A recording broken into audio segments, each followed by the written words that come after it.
Hey everyone, Ivy Gaming here, and today we're playing Dragonheir Silent Gods. For today's video, we're going to continue my beginner guide series. This time we are talking about the exchange and the store. What should you buy? So there's always the, of course, like in-game currency system, I guess, and different types of shops like guild shops or from arena or whatever. But of course, we have to talk about the actual spending as well. So I kind of want to cover all of that in this video. Before I get into that, we're going to give you a quick little teaser from some Season 4 content. Thank you to Dragonheir Silent Gods for sponsoring today's video. Dragonheir is my favorite sponsor because it's my favorite game I've played in such a long time. I really enjoy the graphics. They really knocked it out of the park with the new heroes of this season. We are on to Season 4, new season, new heroes, new Otherworld. There's some really killer bosses this time around, and I hope you guys will enjoy. If you haven't already checked out Dragonheir, be sure to download using my link in the description or the pinned comment. It's available on Android, iOS, Mac, PC, Steam, or Epic Games. So before we get into that, let's just quickly mention the things I've done so far. So we did a beginner guide, first week of gameplay, kind of the basic questions you'd be asking. That was first. There's a lot of details there to go over. Then we went into the different game mechanics, like understanding a lot about the game itself and how things function. And then we went into the game modes and talked about the content and the bosses and stuff in the game itself. Then we went into our gacha system, the summoning, and kind of broke down when should you summon, what should you summon, and how do all those banners work. Then our last video was the alliance system and talking about the different types of things that we encounter, like our commissions, our vortex boss, and the alliance duels. And now we are up here for the exchanges and the store. So let's talk about our in-game currency spending first before we get into the cash dollars. So the exchange. This is going to look a little bit different if you have been playing and you're in like a different season. Well, I guess it doesn't matter. If you saw my older videos, it's going to look different because we now have mythic artifacts instead of legendary artifacts. So that's a little bit confusing. But the artifact shop goes in line with something I've talked about a couple times already, the dupe system. So when you get a duplicate of a hero, you get these soul imprint stones that are used for purchasing an artifact. So the blue rare ones will let you purchase epic artifacts, the purple epic ones will let you purchase legendary artifacts, and the mythic ones can be purchased here from soul imprints, which are from legendary heroes. And those are where it gets fancy. And then there are exclusive mythic artifacts as well that require the soul of the specific hero that it's made for, plus the soul of another hero. So I wanted to just quickly go through these shops and point out the ones that are best for you. And yeah, the thing is, as you can see here, like I have 40. You're gonna buy out all the low-level ones eventually, especially early on in your season. You'll buy out all the rare ones. And now you won't buy out all of the epic ones, I should say, probably. Not right away, maybe eventually after a season or two, but not right away. But there's definitely some ones that stick out, and there are some very clear answers for what do you buy first. So the blue ones you're gonna get, that used to be blue, the blue ones here that are now purple artifacts, these are actually pretty helpful. So don't underestimate them. They're cheaper to level up as well. Their base stats are lower. So we have, this is really great for any healer because it's just a flat percentage increase no matter what the healing scales from. Because sometimes the healers do healing not based on their stats, but based on the target's max HP. And your target might have really low HP because they're your squishy nuker that's doing your DPS. So this can help heal them more. But someone like Hexandra or Quarion or Meredith that have that sort of target max HP heal. So this is really, really helpful for anybody. The other thing people really love is the Banner of Oath. This you'll still see used in endgame builds and even arena because it scales with extra defense up to 25% extra defense added to the hero plus the stats on the artifact itself. And that 25% is on the entire total stats after you factor in the gear and everything. So this is a massive amount of defense added. It's not just based on your base stats. So really, really cool artifact that's really great for any tank. Damage-wise, most people are going to go with the Volcanic Disc. Just a simple 15% damage bonus with your ultimate. The lower version, the eyeball of the next one we'll talk about.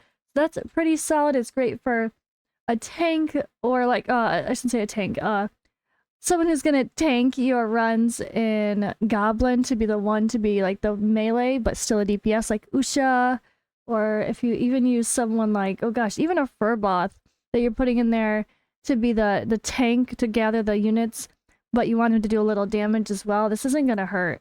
You have him built for Goblin. Ancestor's Bone is okay. Just extra crit damage. Simple enough.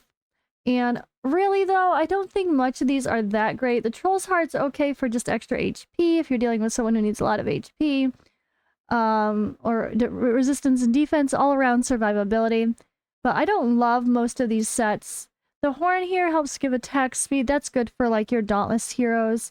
But you're probably not going to use many of these because you are very easily going to be able to start getting some of the epic ones even early on, because you're going to get plenty of dupes as you go. So like you can see here what I've already purchased. So the Crown of Unclean is the lower version of what we always talk about, Witch's Remains. This is definitely the best epic artifact to purchase first, because getting this defense penalty when you're going up against like a boss, this is only a single target defense penalty in a lower version, but that's still extra, like, you know, damage.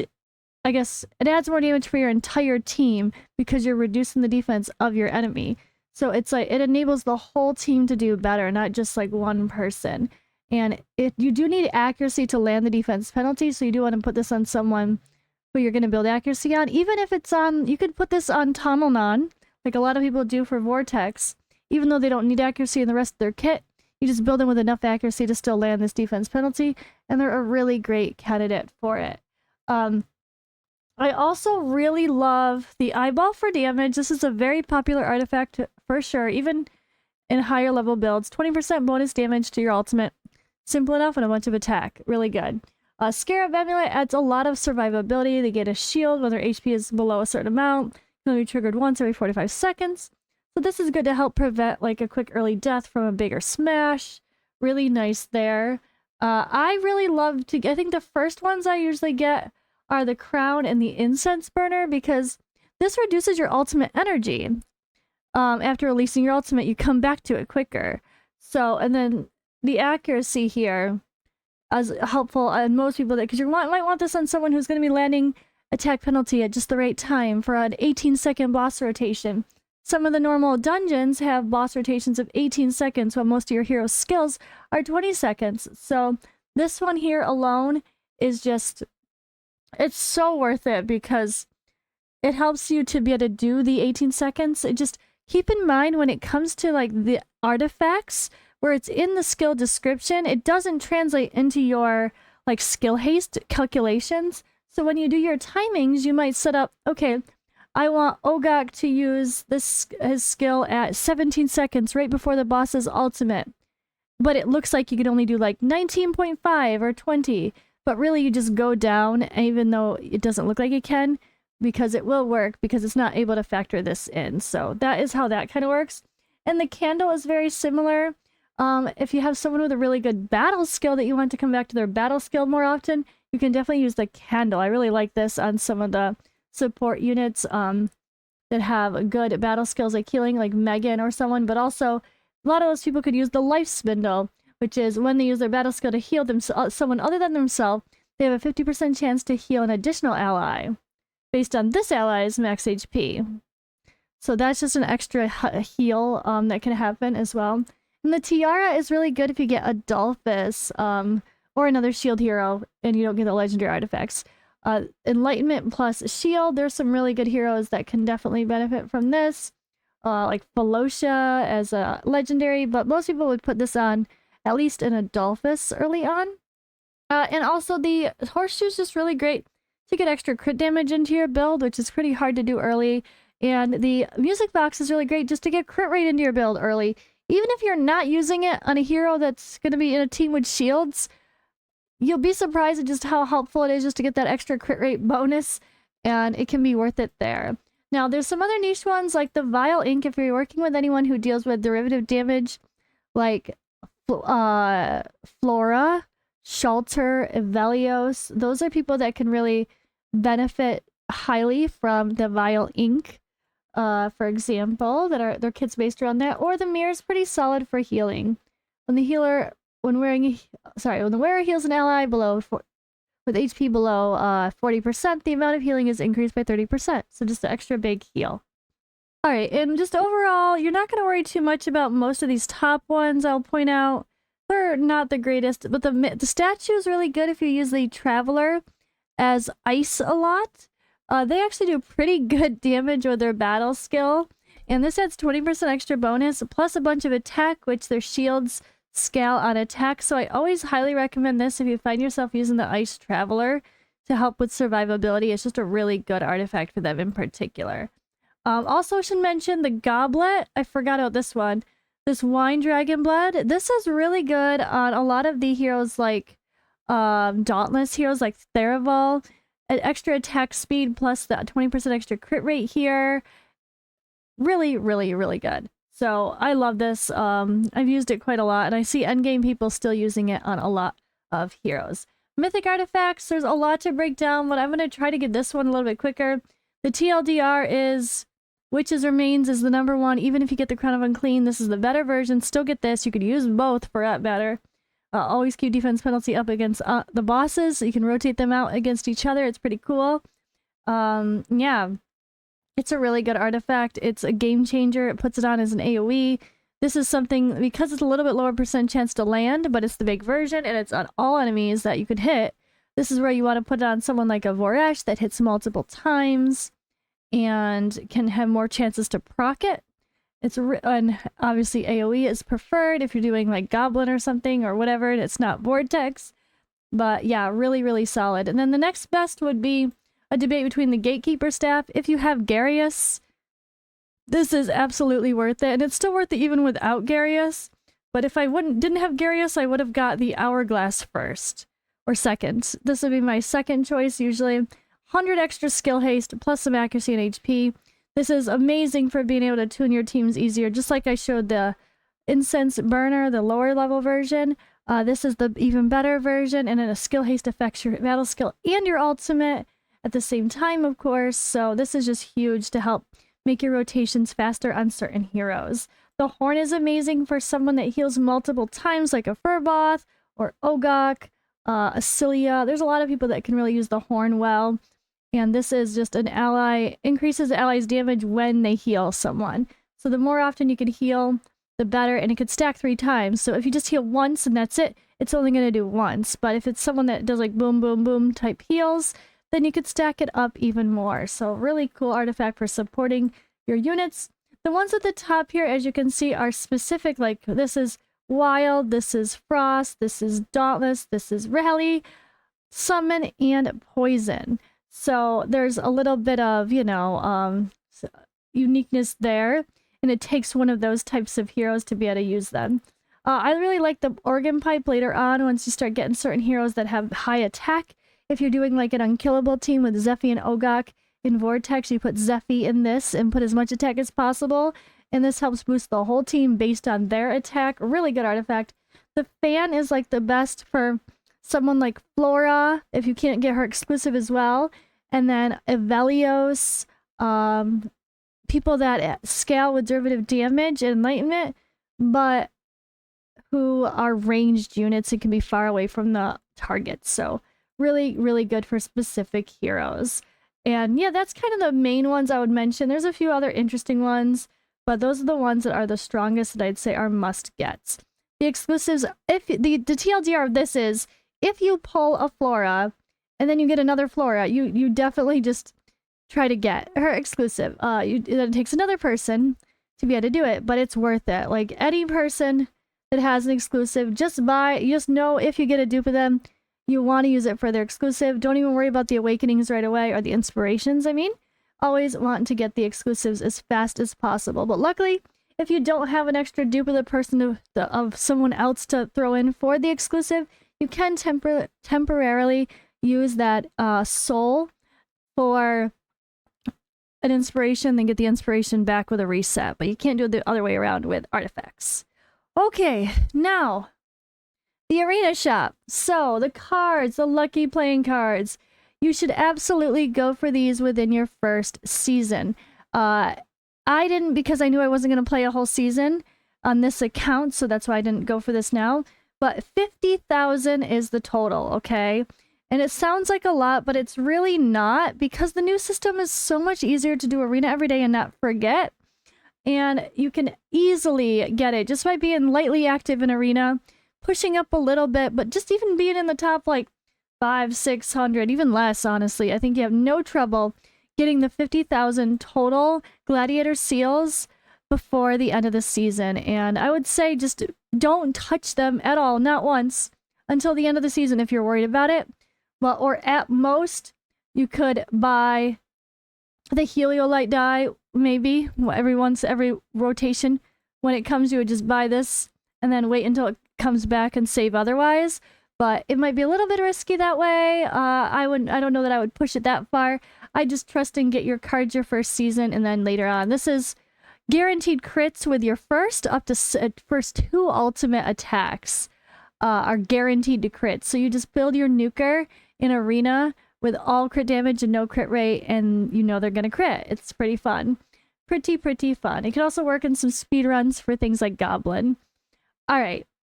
Other than that in the arena shop, if you're not going for the playing cards, or if you already have them, then just pay attention to the cycle of things like the Master Scrolls and the Heliolite dice, Scholar Scrolls as well. These are Team Arena, which I didn't do anything of here. So there's separate coins for like the 3v3 Team Arena versus the Gladiator Seals. So that's why those are separated.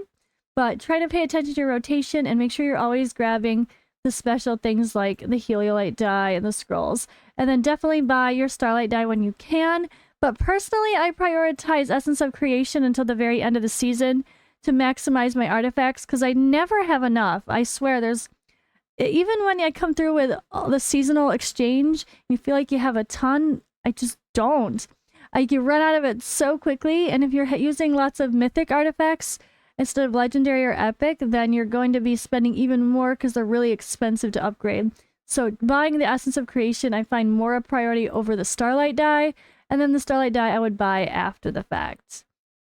All right, our Bard's Banquet here.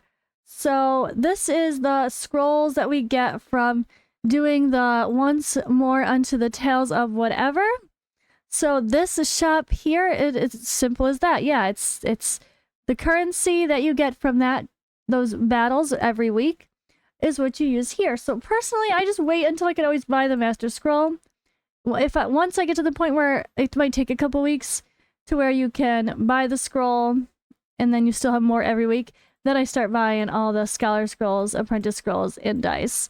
Eventually, later in seasons, like in Season 4, I have so many of these bad boys, I don't even buy those anymore. I just buy these. But early on, just make sure you get your Legendary Master Scroll. It's just really helpful to level up your heroes. So this is a pretty self-explanatory shop. Buy the best thing you can when you can and save your currency for it. All right, the Alliance shop. So I did talk about this briefly in my Alliance video last. This is the currency from commissions that you get by doing commissions and your Alliance doing them. And yeah, simple enough. You just buy all the Essence of Creation and the Starlight die, and that's really it. That's it. I mean, you don't really need to buy this ore, like what? Buying 10 pieces of ore of random things that could be epic too. Not that exciting. Not that exciting. But eventually, I mean, you might as well when you got nothing else to buy with it. That's the kind of thing that you could think of, I guess. But you're going to have more. If your Alliance is active, you're always going to have way more than you need to buy out the best stuff anyway. So this is not a shop you need to stress. All right, the Amethyst shop. So this is our seasonal shop for this time around.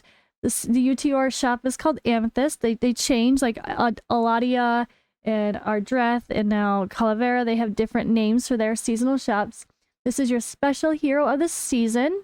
And The shops are different now in later seasons, which is really cool to see. You could actually purchase some pretty crazy things like the inspiration for these heroes later on. But for season 1, you can just purchase Uteor himself, which is usually the goal as you're going for the hero.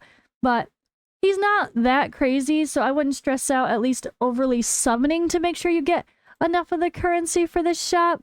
I would just do what you can, and if a little bit of summons make it happen, cool. But otherwise, I wouldn't stress about getting him in season 1.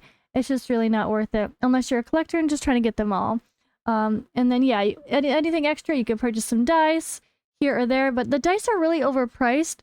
Like, in order to get 50 of these things, you have to do a lot of summons to only get 1 die back. Like, it wouldn't, the exchange rate of how expensive they are doesn't really make sense to me, so I don't think the value is very good. But if you're doing stuff and you have stuff left over, of course, just buy whatever. That's not too hard. Now, the Glory Shop is something very new that came with this new Season 1 revamping. And the Glory Shop, all this stuff is available by ranking.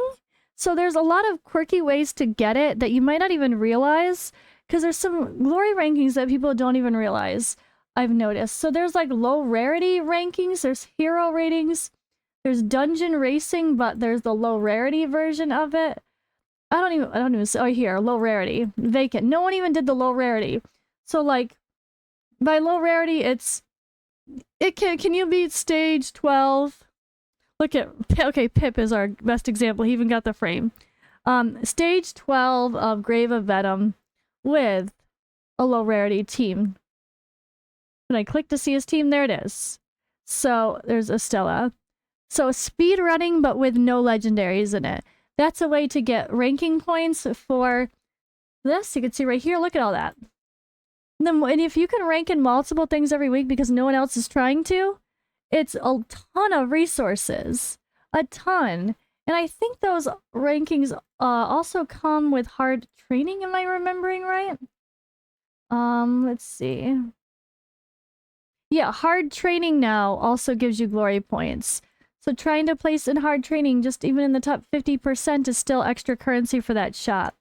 So that's a new thing added that I really wish they had in all the seasons now, because I think it's way more encouraging to try to do some of those oddball tasks. Like, personally, I think getting the frame, go for it. It's a really cool aesthetic. It shows off that you do something fun and that you actually try. I love the frame.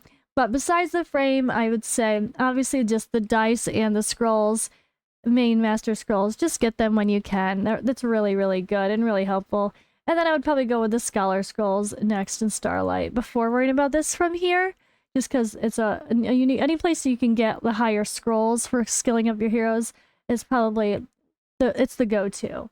But I wouldn't be buying the low stuff if you want to go for this. Wait until you get there, get the big thing, and then start purchasing otherwise. All right, and then the seasonal shop. So the season 1 shop, this is what you're going to get at the end of your season, not now. So at the end of your season, the sand core that you get is what's transferred as a currency from your rankings and from all the stuff you did throughout the season with the Echoes of Clypsedra, which is from Vortex and the Otherworld Exploration and the Endgame boss. All that transfers into sand core, and then you can use it for the shop. So depending on where you rank, you can access a certain shop.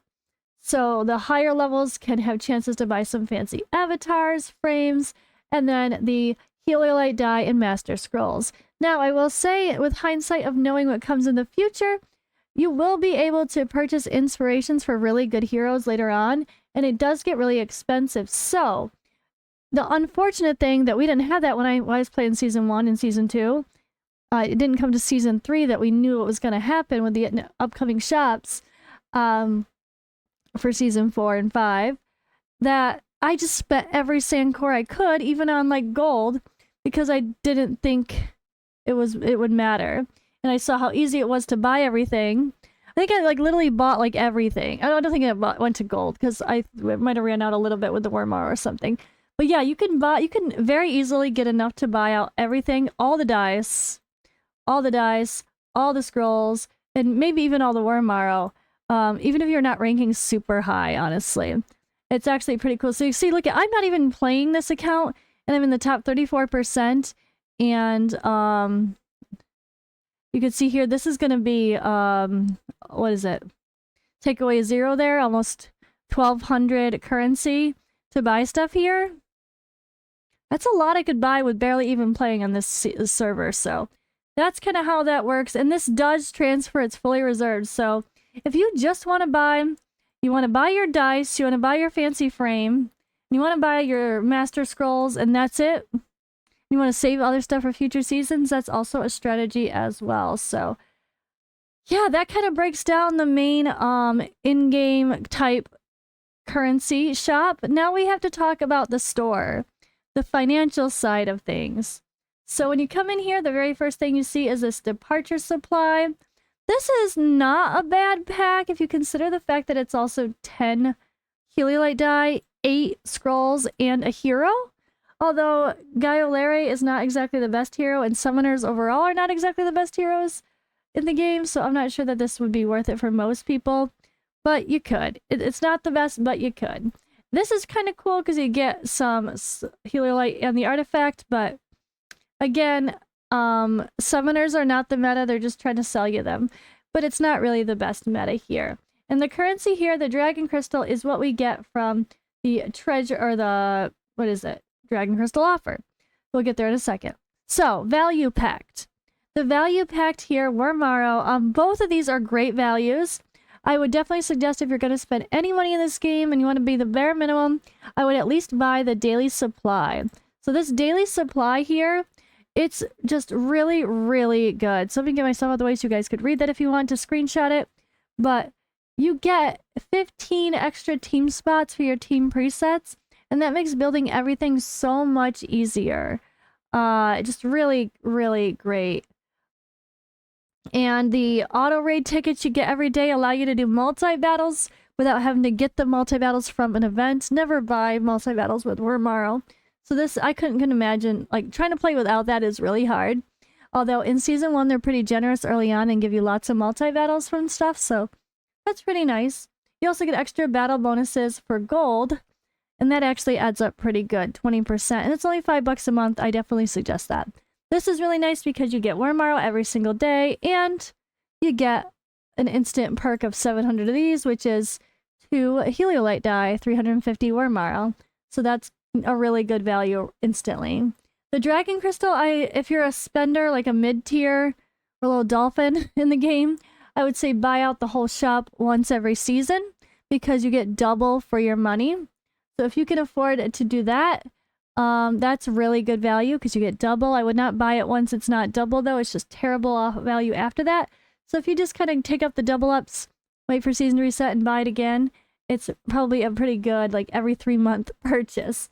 The treasure market has some fun stuff, and the main thing being this big bad boy right here, the epic hero option chest. You can purchase an epic hero, any epic hero in the game for only $1. $1, guys. And you actually will get 2 epic heroes, 1 extra one for free if you buy that, which I will show as well. So my advice, the TLDR of this, I still very firmly say Voresh is the one pick. Number 1 pick being Voresh. Where the hell did he go? There he is. Voresh would be number 1. Although on my account, I think I would actually go for Furboth because I went with Wild. And I could use a better healer / tank to go with them. Furboth, Voresh, and Garius you can't really go wrong with as the top 3 options. I think there's no question between those as the top 3 options. Maybe number 4 would be Zarloth, who's also amazing. Multi-hitter, AoE, crowd control, healing, damage, everything. Like, kind of like Voresh, but a little bit different utility here with Zarloth. He's very good as well. If you get Dauntless and you want a shelter, or if you want to go wild with Tunnelon, let's say you pull a Flora and you want to build a really good team, it's Flora, Tunnelon, and Erich is the go-to for a wild Vortex team, so that's also a good purchase there.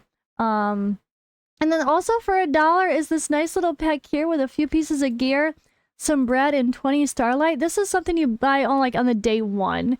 Like, once you get beyond like 2 or 3 days at most, this is like no longer good value. But if you just spend $1 on the first day, I would absolutely buy this and buy this. Spend $2. Don't pull your chest right away. Wait until you've done a week of summons first. Or maybe even wait until you've done 80 enough to get to that guaranteed bonus hero on that banner, and then see what you got left for epics and then choose. That would be really good advice because it only takes a couple weeks and you just have to survive a couple weeks without that one. I think it's worth it. The other packs are pretty bad value. I'm just going to say that. So I wouldn't even look at these. They're really, really overpriced. And then we have our store. This is our Wormaro, which you earn in game. I would say always buy the dice to do summons until you have multiple heroes that you really want to scroll up. And if you don't have enough scrolls to do so, then you start buying scrolls to scroll the heroes you already have. But if you don't have heroes worth scrolling, you buy the thing to get more heroes, right? Other than that, stamina, buying 1 or 2, 3 at the most stamina per day with Wormaro is the advice. But once you buy the 4th one, it goes up to 200 for one little refill. It's just not worth it. I would say just buy the 1 per day at only 50 and do what you can do with that. The auto raid tickets and extra arena and all that, I would not spend your Wormaro on. It's just not worth it, and there's really no reason to, honestly. Now, there's one more spending thing we have to talk about, and that's Walker's Trail. So we love a battle pass, am I right? I hope you guys do too. I love a battle pass, but they're quick on the screen as the details in case anyone wants to screenshot. But basically, this goes through there's 3 of these every season, one for like 30 days, you know, they go through every 90-day cycle. Once it's over, it resets and you get a new thing to purchase, and the rewards get a little better each time.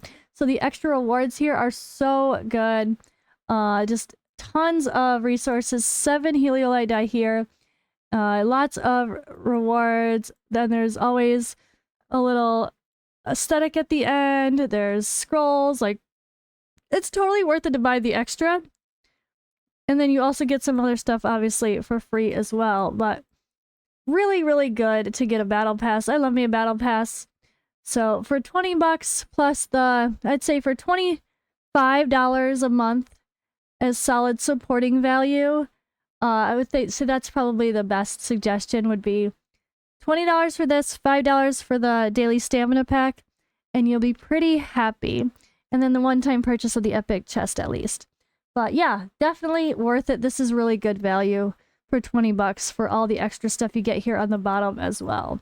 But yeah, that kind of covers it, guys. I think the spending in this game is actually pretty good because it got a lot more generous in Season 1. Before that, it felt a little bit greedy per se, but they did a really good job revamping the Season 1 experience, and you can get a ton of legendaries and do a ton of summons pretty darn easily, honestly, compared to what it used to be. So, alright guys, I hope this video was helpful. Keep in mind my series is going to continue. Let's see what is going to be up next. We still have a couple topics to cover. So we are also going to talk about events explained regarding the weekly events, regularly occurring events, and special events like D&D and your seasonal like UTR event. Then I'm going to talk about the Otherworld exploration and your endgame boss fight. That's really, really cool. And that's kind of what the whole season leads up to. And there's a lot to do there that you probably don't even realize until you get in it and you're like, oh my god. And then we're going to end this series with the seasons, how they work, and reset. What resets? What do you keep? What do you reset? And then, yeah, advice for preparing for the next season and what we hope for the future of seasons in this game. But alright guys, thanks for watching again. Hope this video was helpful. I will see you in the next one. Be sure to download via Android, iOS, Mac PC, Steam, or Epic Games if you haven't already. The link is in the description and the pinned comment. And thank you to Dragonheir Silent Gods for sponsoring today's video.